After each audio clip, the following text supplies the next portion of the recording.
சத்தியமங்கலம் அருகே வன கிராமத்தில் உள்ள பள்ளி வளாகத்தில் வன விலங்குகள் உலா வருவதால் சுற்றுச்சுவர் கட்டித்தர வேண்டும் என்று பொதுமக்கள் கோரிக்கை விடுத்துள்ளனர். ஈரோடு மாவட்டம் சத்தியமங்கலம் அருகே உள்ள வனப்பகுதியில் அமைந்துள்ளது சுஜில்குட்டை கிராமம். இங்குள்ள ஊராட்சி ஒன்றிய பள்ளியில் 70க்கும் மேற்பட்ட மாணவர்கள் பயின்று வருகின்றனர். இப்பள்ளியில் இரவு நேரத்தில் யானை, காட்டுப்பன்றி, காட்டெருமை, மான் உள்ளிட்ட வன விலங்குகள் பள்ளி வளாகத்திலேயே சுற்றித் திரிவதால் மாணவர்கள் அச்சத்தில் ஆழ்ந்துள்ளனர். கடந்த ஒரு 50-60 வருஷம் இங்கே வாழ்ந்துட்டு இருக்கிறோம். சுஜில்குட்டையில் ஸ்கூலுக்கு இருக்குது. ஸ்கூலில் யானையோ மிருகங்களும் நிறைய வர வழி இருக்குது. எங்களுக்கு பாதுகாப்பு இல்லாத டேம் ஒட்டி இருக்கிறதுனால மிருகங்களும் நிறைய வந்துட்டு போகுது. அதனால் ஸ்கூலுக்கு ஒரு காம்பவுண்டு அனுப்பிச்சு தர மாதிரி ஒரு கவர்மெண்ட் கேட்டுக்கிறோம்.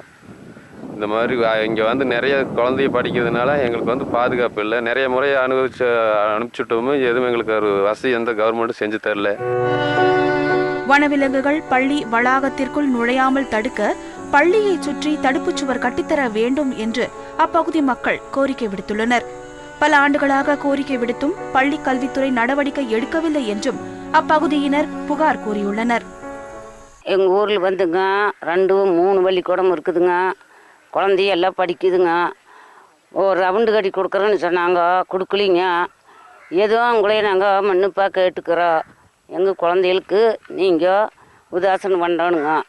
பள்ளிக்கூடத்துக்கு ரவுண்டு கட்டி கொடுக்கணுங்க. ஆனை வருதுங்க, பன்னி வருதுங்க, எல்லாம் வருதுங்க. எங்களுக்கு பண்ணி கொடுக்கணுங்க. வன விலங்குகளால் மாணவர்கள் அஞ்சியபடி பள்ளிக்கு செல்ல வேண்டிய சூழல் ஏற்பட்டுள்ளது. எனவே மாவட்ட நிர்வாகம் விரைந்து நடவடிக்கை எடுக்க வேண்டும் என்பதும் அப்பகுதியினரின் கோரிக்கையாகும்.